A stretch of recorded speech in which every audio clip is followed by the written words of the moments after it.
Assalamualaikum warahmatullahi wabarakatuh. Perkenalkan, nama saya Adisti Hoirunisa Putri dari kelas 2E jurusan Psikologi UIN Sunan Gunung Jati Bandung. Di sini saya akan menjelaskan tentang uji Mann-Whitney mata kuliah statistik inferensial.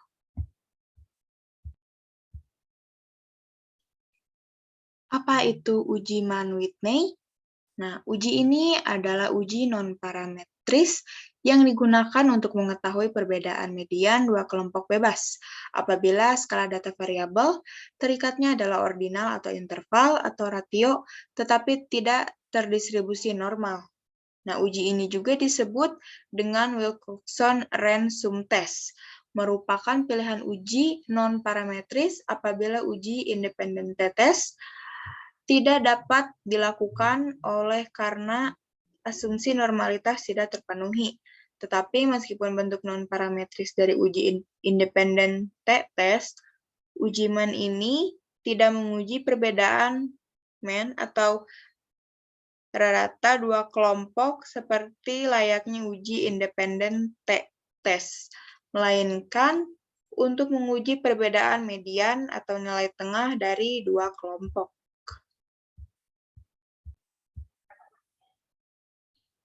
Di sini ada fungsi. Fungsinya untuk menguji ada tidaknya perbedaan dua sampel independen. Alternatif uji T2 sampel independen atau two sample independent test. Di sini juga ada spesifikasi. Di sini data terdiri dari dua gugus sampel acak yaitu X dan Y. Lalu data berskala ukur minimal ordinal.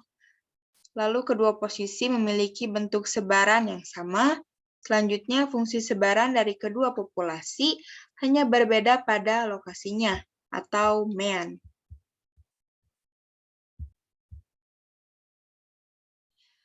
Di sini ada statistik uji jika N kurang dari 20. Yang pertama itu, gabungkan kedua sampel, kemudian beri peringkat dari yang terkecil hingga yang terbesar.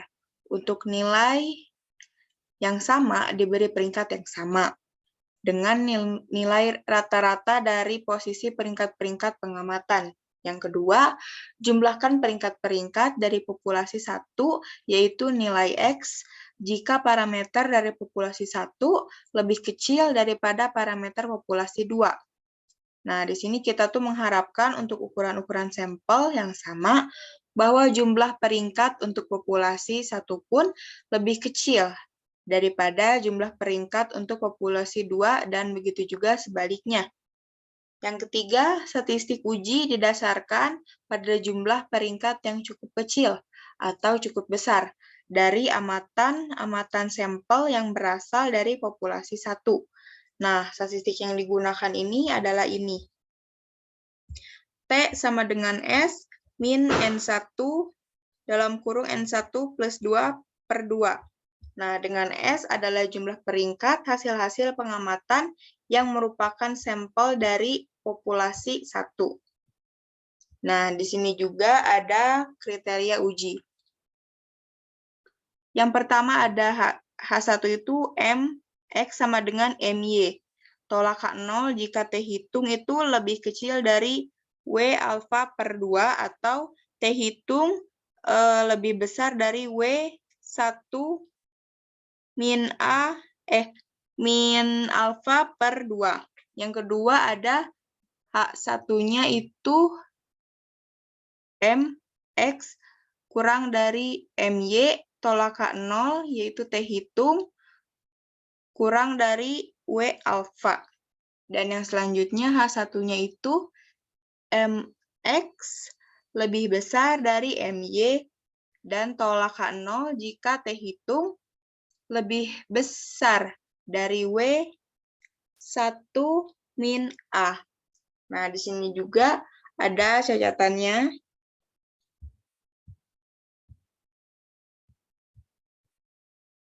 Nah, di sini statistik uji jika N itu lebih besar dari 20.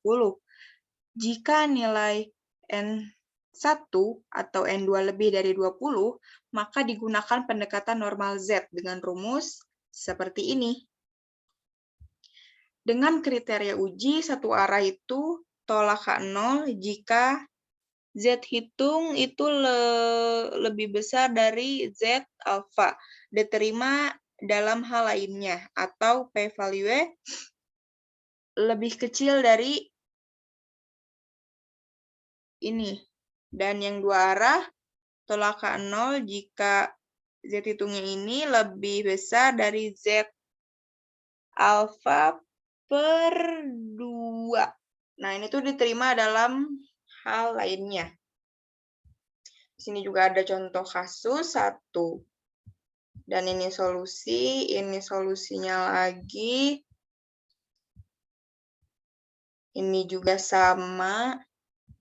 Nah, di sini ada contoh kasus 2, yaitu ingin diteliti apakah volume penjualan tahunan yang dicapai salesman yang tidak berpendidikan akademis berbeda dengan volume penjualan yang dicapai oleh salesman yang berpendidikan akademis. Diambil sampel random sebanyak 10 salesman yang tidak berpendidikan akademis dan 23 salesman yang berpendidikan akademis.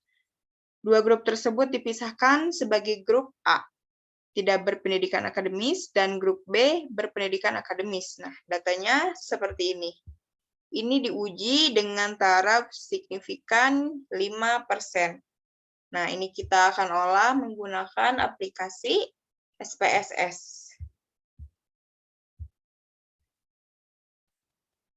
Tapi sebelum itu, kita masukkan dulu datanya ke Excel. Nah, ini yang di sini tuh awalnya tuh nomor, di sini yang A, lalu kita ubah yang di sini jadi populasi, di sini penjualan. Nah, lalu kita ubah ini 1 untuk populasinya dan ini jadi 2.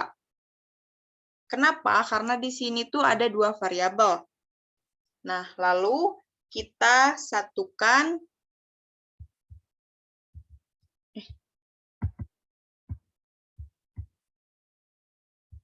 Nah,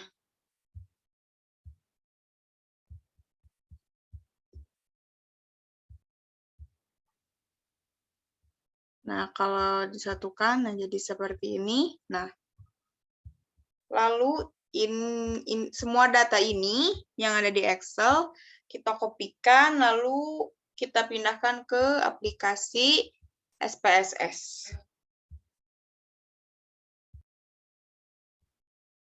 Nah, kita masukkan datanya, dan setelah selesai, kita ke variabel view. Dan untuk yang nama ini, yang pertama ini adalah populasi. Di sini desimalnya 0, penjualannya juga 0. Terus di sini populasi, label untuk populasinya kita tulis. Lalu untuk di values-nya, yang 1 itu untuk tidak berpendidikan akademis, yang 2 itu untuk berpendidikan akademis. Lalu kita oke. Dan ininya kita nominal, lalu kita ke analyze, ke non-parametric test,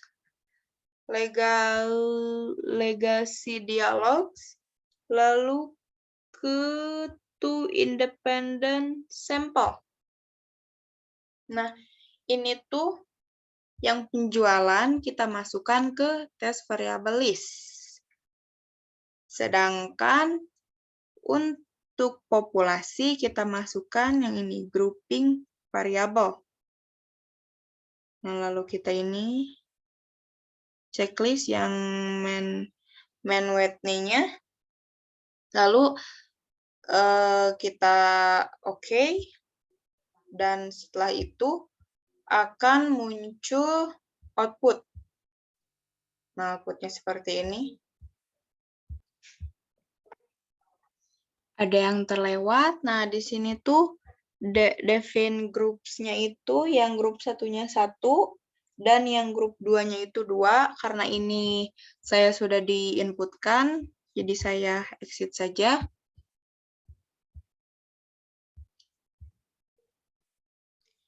Dan ini hasilnya.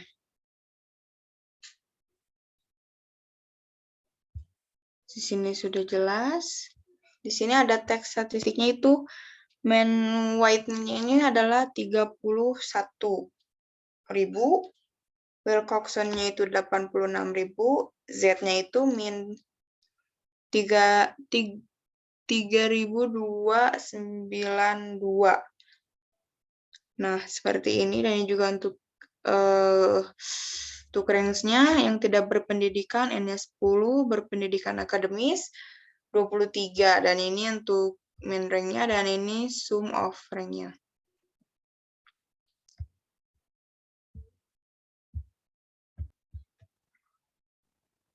Nah, di sini kita akan bandingkan. Di sini Z alfanya tuh 1,64 dan alfanya ini 0,05.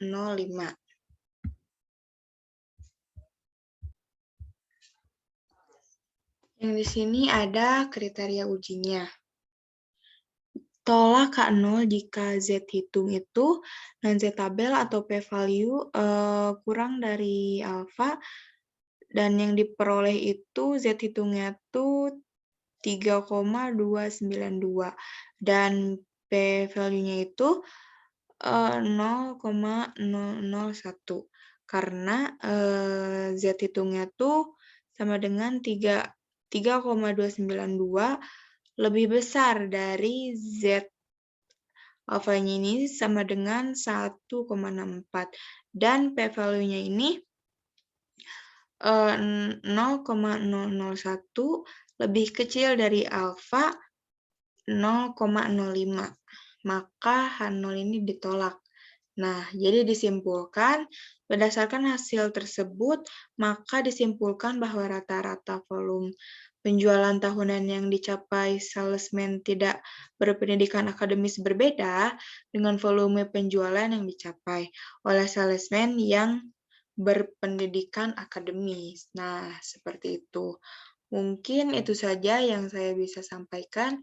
Mohon maaf apabila ada kekurangannya. Saya pamit undur diri. Wassalamualaikum warahmatullahi wabarakatuh.